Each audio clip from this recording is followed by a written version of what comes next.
Ahora sí.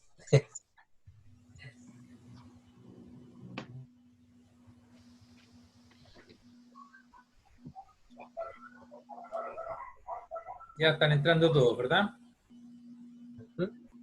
Ok.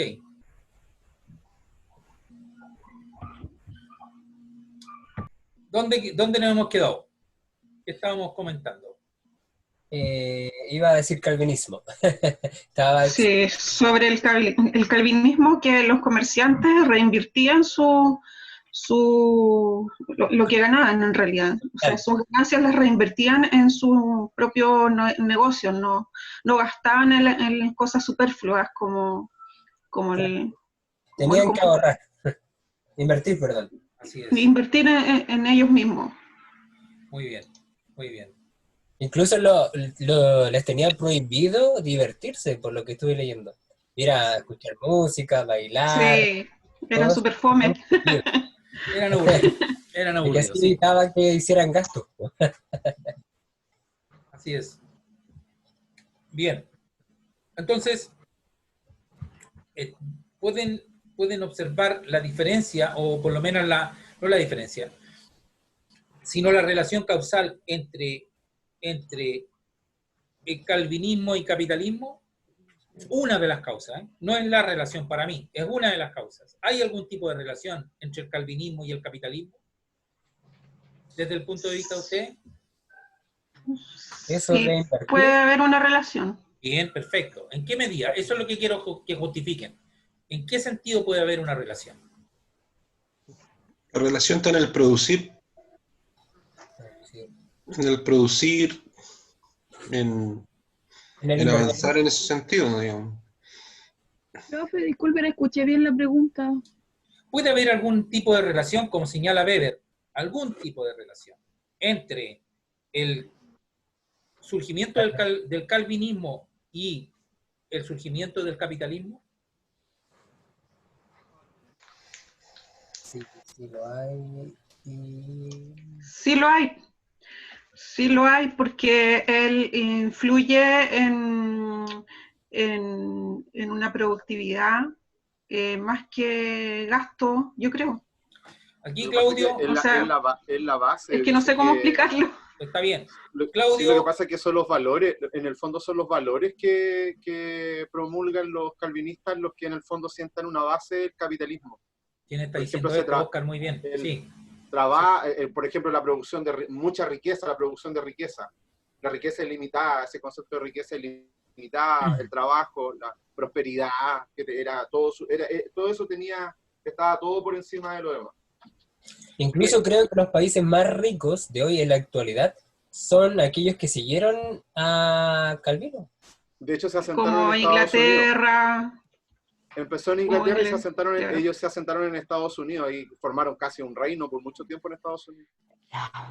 Claro, y de hecho, si te das cuenta, los países que siguieron con la religión católica de Europa, si bien no son pobres, pero son los hermanos pobres de Europa, España, Italia, Portugal, si no me equivoco. La religión anglicana. Cuidado, la religión anglicana tiene que ver con los ingleses. Y pues, recuerden que eso fue una situación muy especial porque Enrique VIII se quería casar divorciar de Con Catalina. Bonela. Se quería divorciar de Catalina, ¿verdad? De Aragón. Y entonces claro. no lo aceptaba el Papa y llamó a que como votara el Parlamento. Y el Parlamento entonces votó y él se rebeló. Y él Modificó la ley.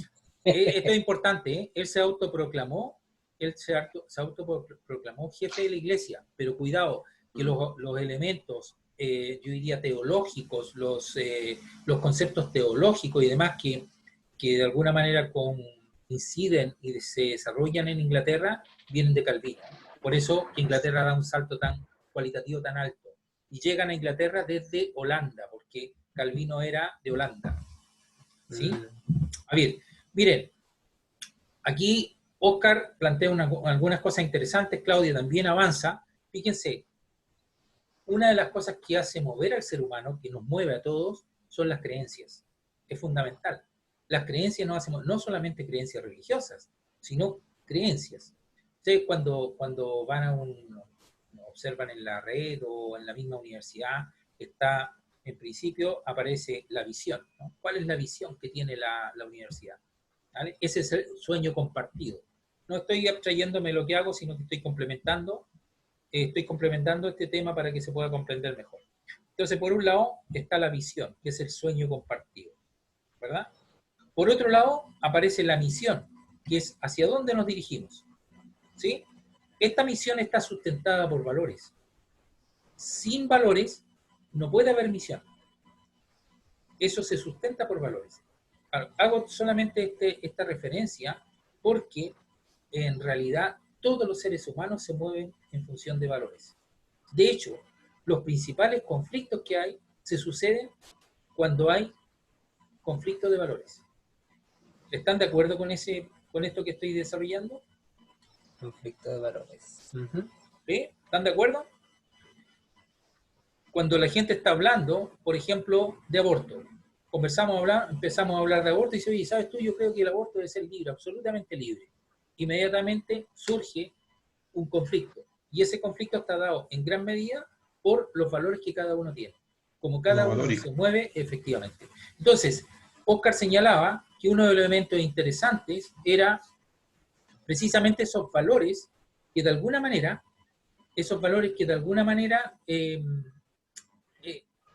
orientaban el comportamiento de los sujetos.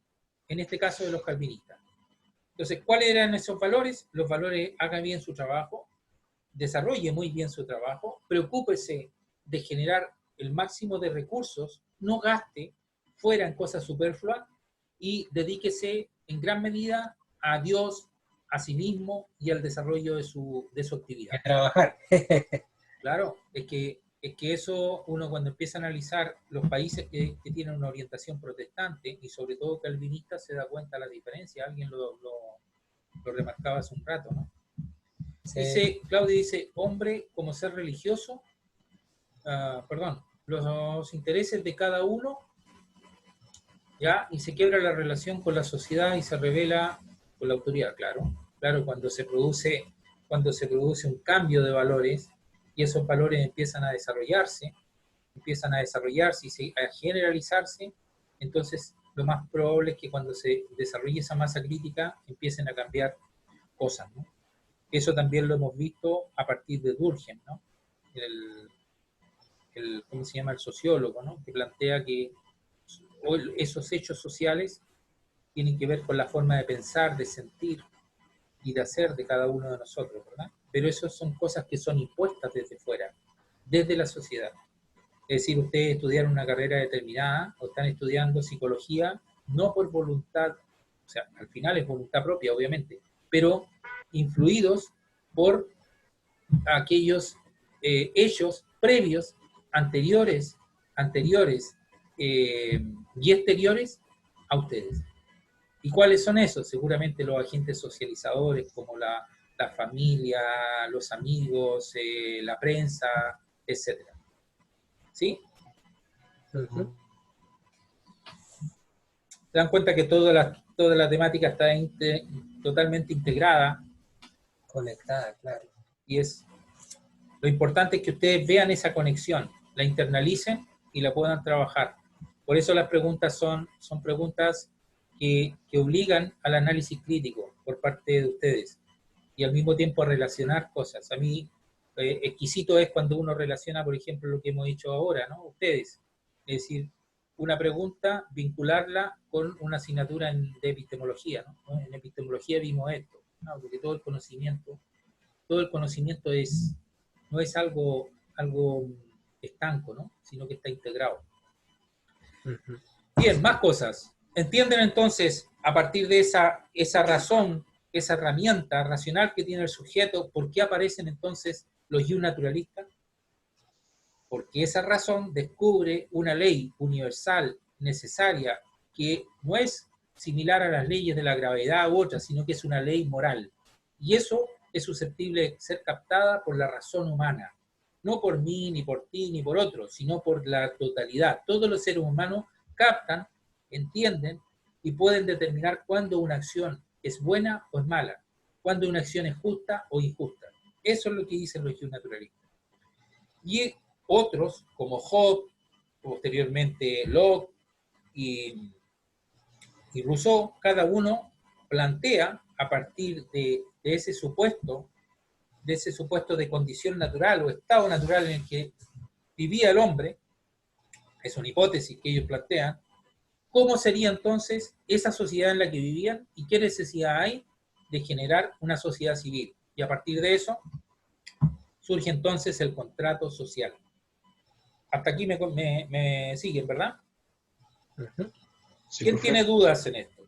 Para ir aclarándola. Mm. No,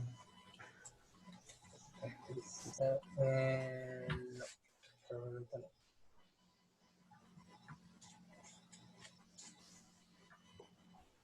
A ver, Denise me dice, estamos en el otro tema, y Denise dice, invertir sus recursos en el mismo negocio. Efectivamente, es lo que hacían los calvinistas, ¿no? No. Aquí aparece algo que, perdón, un segundito solo, para aprovechar algo que plantea Claudio. Dice, cambio de época, el pensamiento cambia y la forma, cambia y la forma de vida, ¿sí? ¿Está bien? ¿Están de acuerdo? En un cambio de época el pensamiento cambia como la forma de vida cambia. Por la época. ¿Sí? Cambio de época, dice. Cambio de época, ¿En el cambia cambio? la vida. ¿Sí? Sí, por supuesto. Porque todo va evolucionando. Entonces, como la revolución industrial, ¿cierto? Se utilizaban un medio distinto a posterior a la revolución industrial, donde quizás se facilitaba más el trabajo. Por lo tanto, la calidad de vida de esos trabajadores era mucho mejor también. Así es. Van surgiendo como nuevas tecnologías, van Ajá. surgiendo como cosas para ayudar a que todo sea más fácil. Así es. Fíjense que Claudio vuelve a plantear una cosa interesante. No sé cómo no se lo han llevado los chinos a Claudio. Bien. Claudio dice algo interesante que seguramente estarán viendo ustedes en epistemología, ¿no? Paradigma. Es decir, cuando hay quiebres en un momento determinado, eso lo define Kuhn. No sé si han llegado a Kuhn con epistemología. No, todavía no. Vale, No, cuando hay brechas en un momento determinado, y la ciencia que es una convención, la ciencia es una convención humana en definitiva, ¿no? Por lo tanto, cuando esa ciencia no logra explicar aquellos fenómenos que están ahí presentes, pero no logra explicarlo, trata de explicarlo, busca las maneras y no logra, entonces se hace una brecha, un quiebre, y entonces surge una crisis de esa ciencia y aparece como explicación un nuevo paradigma, una nueva forma de entender la realidad, ¿verdad? ¿Qué es lo que ha pasado a lo largo del tiempo, ¿no? A lo largo del tiempo nos ha ido pasando eso, ¿no? Hay un paradigma que explica una realidad, y en un momento determinado ese paradigma deviene en un nuevo paradigma porque no logra explicar todo. Por ejemplo, el paradigma de la Iglesia Católica en un momento determinado. Digo, ¿por qué paradigma? Porque en el medievo toda la realidad se explicaba a través de las escrituras o las interpretaciones que la Iglesia hacía con respecto a Dios y a la religión, que era la que, de alguna manera, de forma monolítica, estructuraba la sociedad. Ahora bien, cuando eso se pone en crisis, cuando la Iglesia Católica en el medievo no logra dar respuesta a una peste, a los problemas económicos, a las revueltas, a la propia descomposición interna que tenía producto de su corrupción. Cuando se produce eso, entonces emerge un nuevo paradigma. ¿Cuál es el paradigma que emerge? Normalmente la visión antropocéntrica del ser humano. Y la herramienta de esa visión antropocéntrica del ser humano es la razón. Ya no es Dios, es la razón la que ocupa todo es de alguna manera, yo diría que incluso se transforma en un nuevo Dios totalizante,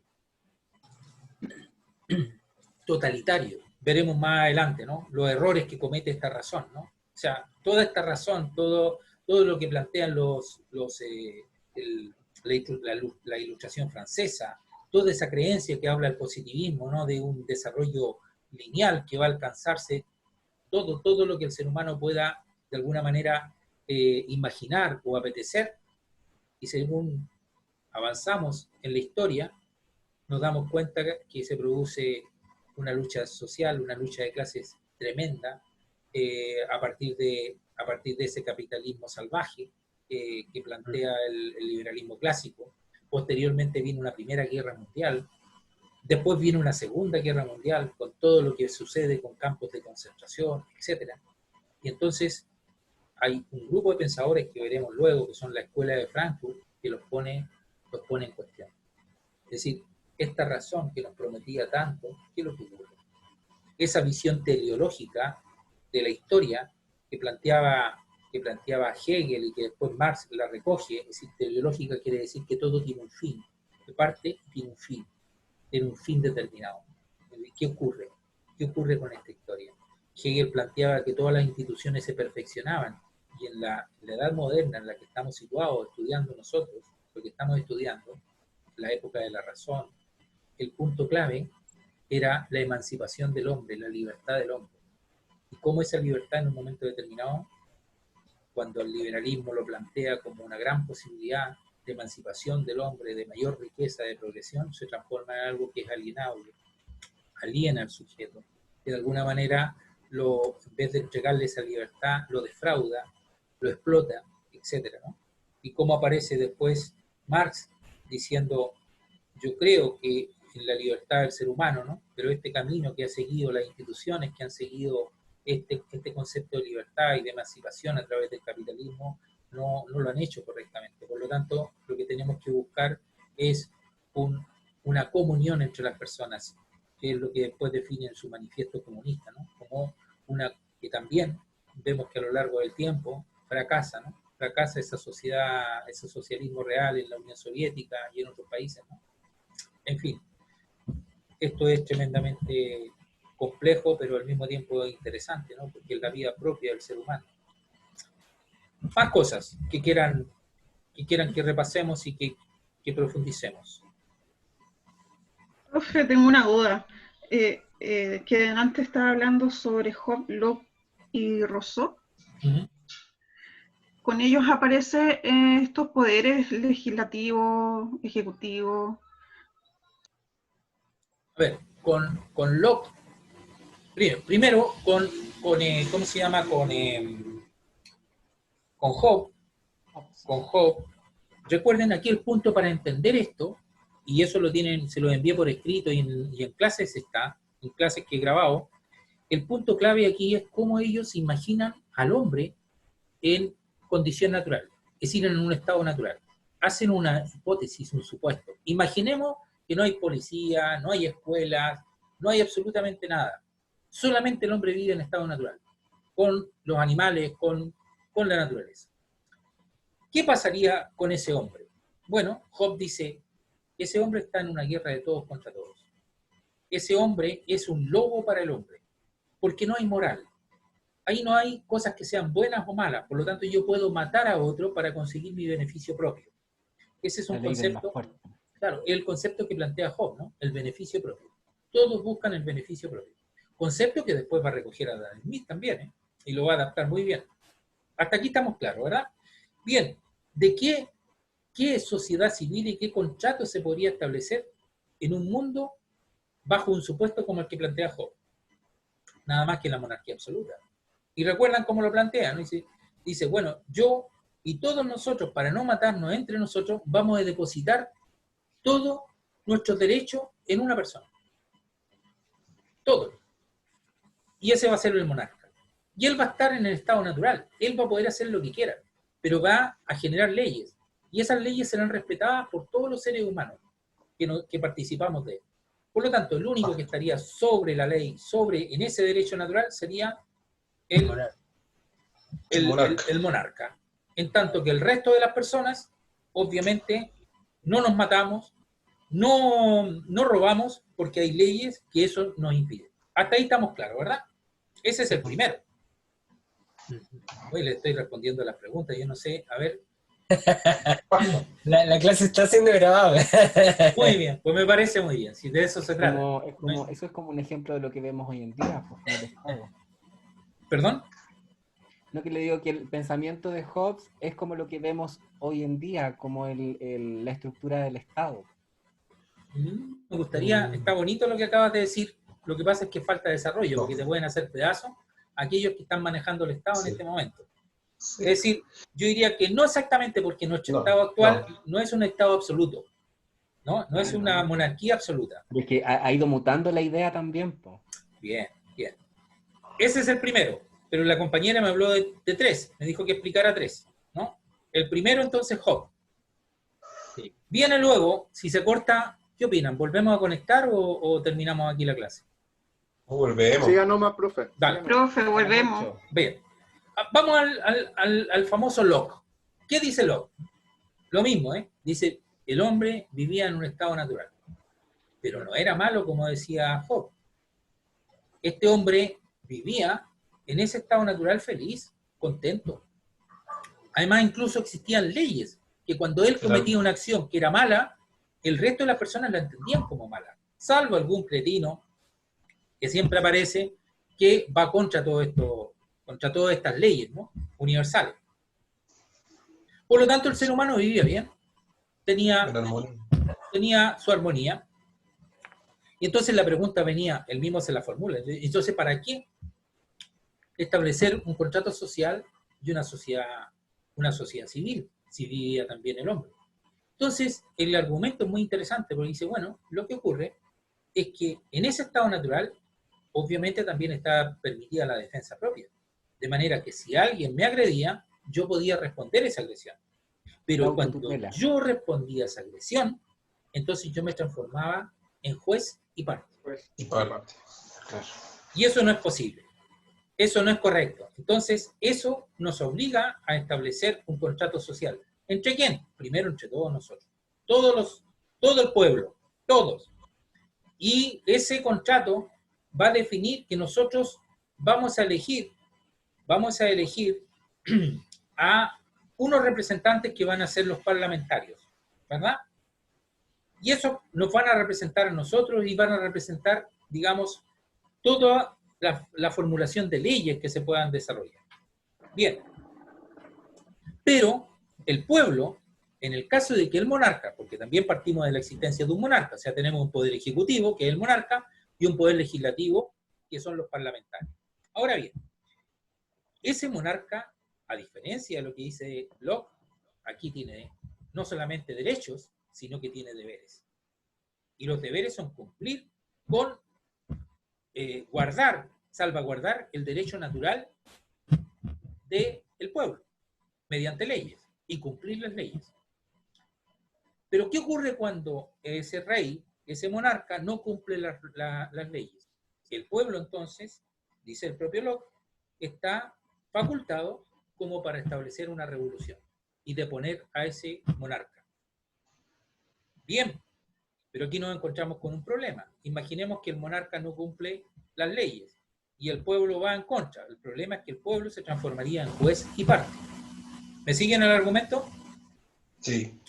Por lo tanto, para que eso se dé, tiene que tener el beneplácito y la aprobación del Parlamento. Si el Parlamento determina que efectivamente el rey ha violado las leyes, entonces ese rey puede ser depuesto y condenado. Así estamos claros, ¿verdad? Uh-huh. ¿Qué emerge de aquí? Perdón, ¿qué emerge de aquí? De aquí emerge una monarquía parlamentaria. ¿Qué otros elementos encontramos en Locke?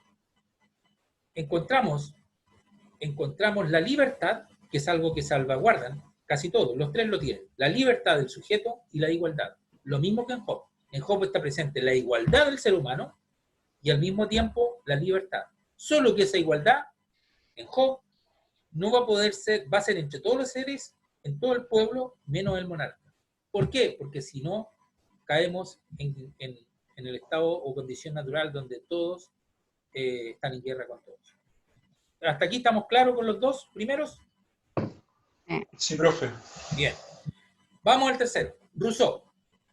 Rousseau dice que el ser humano vivía en un estado extraordinario. Perfecto. Sin mayor problema. Vivían bien, obedecían la ley. Todo era extraordinariamente bueno. ¿Y por qué entonces en ese estado natural? ¿Por qué entonces desarrollar un contrato social para una sociedad civil? Bueno, dice, lo que pasa es que los seres humanos tienen que unirse frente a catástrofes, frente a situaciones, establecer grupos para poder desarrollarse socialmente. Y, por supuesto, enfrentar catástrofes o construir cosas, puentes, etcétera, carreteras, etcétera. Ese era un poco el argumento. Entonces, él dice, el ser humano lo que puede hacer y lo que va a hacer con su contrato social es, es ceder su libertad, sus derechos, no a un monarca, sino a la comunidad. Y entonces, ese derecho individual se va a transformar en un derecho social. ¿Y cómo se va a organizar el pueblo? Mediante asambleas. Aquí no hay monarcas, es una república. Aquí tampoco hay parlamentarios. Aquí lo que hay son asambleas que van definiendo esto. Ahora bien, eso no lo puse en los documentos y demás para no marearlo. Ahora bien, dice, lo que ocurre es que eso nos obliga a tener estados pequeños, como las polis griegas, ¿verdad? Que eran más pequeñitas y había democracia. Ideas principales: originalidad de la respuesta, profundidad en el análisis de las respuestas, investigación de fuentes, citas y... ¿Sí? ¿Alguien está? ¿Elizabeth? ¿Alguien está Elizabeth comentando está algo? leyendo. ¿Ah, sí? ¿Quieren que aclare alguna cosa? No, en realidad. Bueno, a ver, voy leyendo aquí de Denise. Hume, la naturaleza del hombre es la violencia, y por ello debemos renunciar a nuestros derechos para conciliar la sociedad. Pues será Hobbes, ¿no? Hume es posterior, más bien Locke. ¿Sí? Bueno, hasta aquí más o menos está claro. Porque él habla de la monarquía absoluta. Hobbes es el que Sí. estructura la monarquía absoluta, ¿verdad? Y eso es porque él parte de esa condición natural del ser humano. Bien, Rousseau entonces habla de asambleas y de ceder el derecho individual a un derecho colectivo o un derecho social. Por lo tanto, ahí aparece la república, ¿vale? Y esa república no es de Rousseau, los tres poderes, sino Montesquieu, el que incorpora el poder judicial. Pero bueno, ahí están los tres. Y Rousseau habla, por eso es un poco, es interesante su planteamiento, pero es un poco, yo diría que, a ver, ¿cómo diría? Difícil de aplicar. Y la forma de aplicarlo, él mismo lo dice, sería en estados o polis, en estados pequeños como las polis griegas, ¿no? O sea, el estado francés tenía que haberse dividido en muchos estados, mini estados, para poner en práctica lo que planteaba Rousseau. Pero aquí Rousseau habla de otras cosas que son sumamente interesantes, que yo no las incorporé porque no es temática, digamos, nuestra. En Emilio, por ejemplo, en uno de sus libros, es un libro de referencia, para bien o para mal, de todos los educadores. Él habla de cómo educar, la importancia que hay de educar, porque para Rousseau, la naturaleza, la sociedad es la que corrompe el sujeto. Por lo tanto, en educación había que tener mucho cuidado a la hora de establecer los parámetros para hacer una educación que permitiera el desarrollo humano. ¿Más cosas? ¿Qué más necesitan saber o que profundicemos?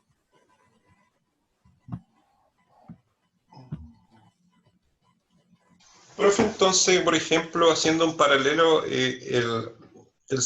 lo que dice Rousseau es como parecido a lo que tendríamos ahora. No, es una mezcla. Lo que tenemos ahora es una mezcla. O sea, lo que tenemos ahora es lo que nos proporcionó la Revolución Francesa, ¿no? Es decir, tres poderes separados, ¿no? El poder judicial, el poder legislativo y el poder ejecutivo, ¿verdad? O sea, es una mezcla de como lo que decía Locke y Rousseau. No, yo porque diría también que... son una república, ¿o no? Sí, lo que pasa es que Locke no plantea república. Fíjense, lo que hace... No, claro, pero igual plantea un cierto sentido de democracia con respecto a los integrantes de una sociedad. Sí, sí, de hecho la ilustración francesa lo que hace es recoger, a ver, perdón, voy a ir el sonido. Hay un avance en estos pensadores, en la mirada del hombre, sociedad, leyes, conducta dentro de la sociedad. Eso nos está planteando Claudio. Ok. A ver, vuelvo al tema. ¿Qué es lo que hace la ilustración francesa? Recoge lo que había avanzado Locke, lo que había avanzado... Locke, la ilustración francesa recoge fundamentalmente lo de Hobbes, lo de Locke, y lo de Locke esencialmente. ¿Por qué? Porque esto es traducido, lo traduce Voltaire.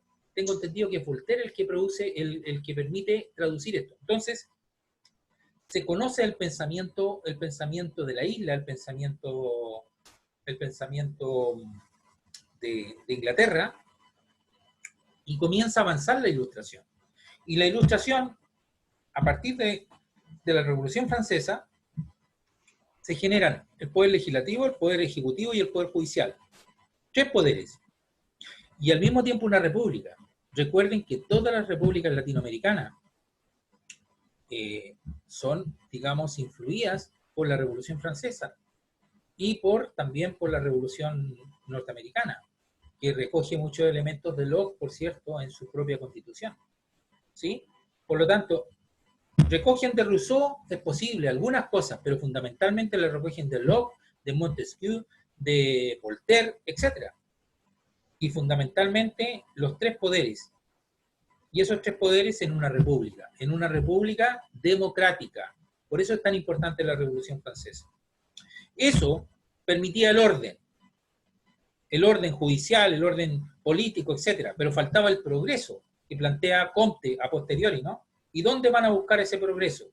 Lo van a buscar en Inglaterra, en todos los avances que tiene Inglaterra, a través del mismo Locke, a través de Adam Smith, de David Ricardo, y todo el liberalismo clásico. Ahí aparece entonces el concepto de orden y progreso, y se profundiza en el capitalismo y en el liberalismo, ¿no? Que todavía hoy nosotros estamos afectados por ello. Es decir, lo que nosotros tenemos en Chile, por ejemplo, es un neoliberalismo, o sea, un liberalismo nuevo, los mismos elementos liberales de no intervención del Estado, etcétera, se dan aquí. Y, por ejemplo, ustedes... Estamos en una crisis tan grave que necesitamos mascarilla o gel.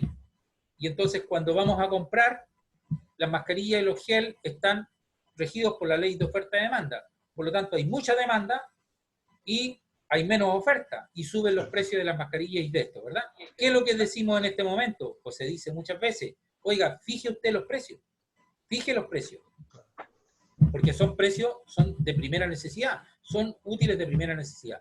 ¿Y qué dicen ellos? Que esto no. ¿Por qué? Porque el mismo Locke y el mismo Adam Smith decía, y los fisiócratas, si se acuerdan, no alteremos el orden natural. Es decir, esto está estructurado, incluso hay un orden que viene dado hasta por Dios. Si yo altero el orden natural, lo que estoy haciendo es perjudicando a la larga. No sé, estos economistas incorporan un concepto sumamente interesante, que a mí me da mucha risa, y escúchenlo ustedes. Siempre dicen a la larga, ¿no?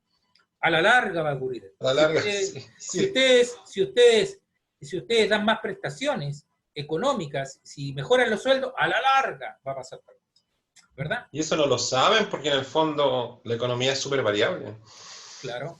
O sea, ellos pueden predecir o prever. Proyectarnos, pero no predecir. Claro, pueden prever, pero también por otro lado se puede prever, por ejemplo, ahí está el concepto del keynesianismo, los keynesianos, a diferencia de los conservadores, ¿cómo se llama esto?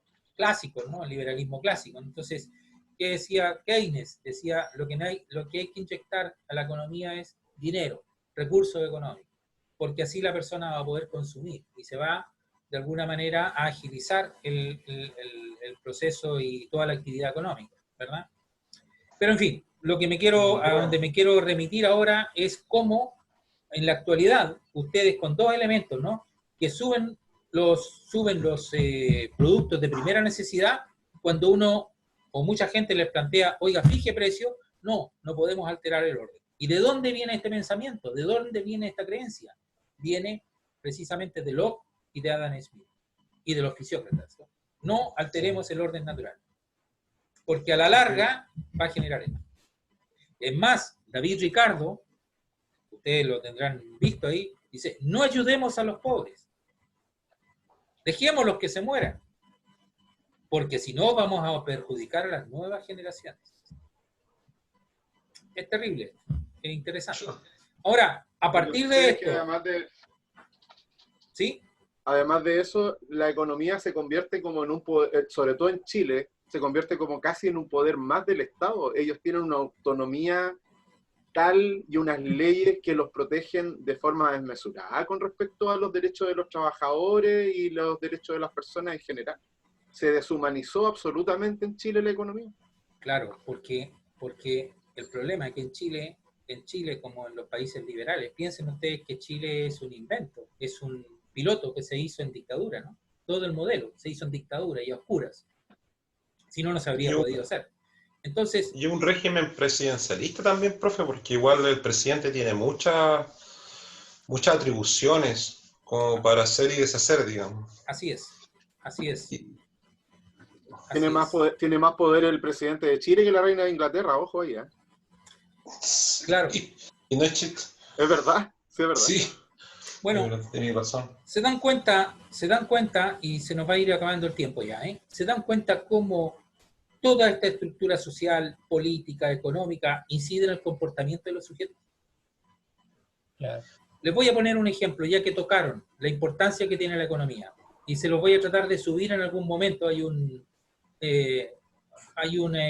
cantautor chileno, que es muy interesante, y yo creo que no es de la época de ustedes, que algunos seguro no lo conocerán, que es el que trabajó mucho, el que hizo la canción Santiago, o Simplemente, no sé si lo conocen. Bueno, él está reunido con un grupo de amigos de un colegio determinado, y entonces empiezan a hablar, y dicen, mira, cuando habla el presidente de un área, qué sé yo, de un área o de un tinte político de derecha, de izquierda, a esa persona se escucha, se entiende lo que dice y además se le admira porque ha escrito algún libro, algunos artículos.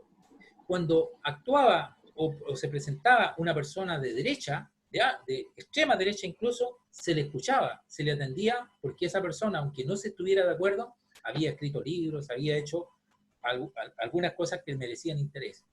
Y así, cuando hablaba incluso el que estaba encargado del deporte, se le escuchaba, porque la final siempre la tenían que competir ellos con otro colegio. Ahora, cuando hablaba el tesorero, todos le iban y decían, cállate, y le pegaban en la cabeza, lo hacían callar, etcétera, porque no era importante el tesorero. El único lugar donde es importante el tesorero es en nuestra sociedad actual, que es el ministro de Hacienda.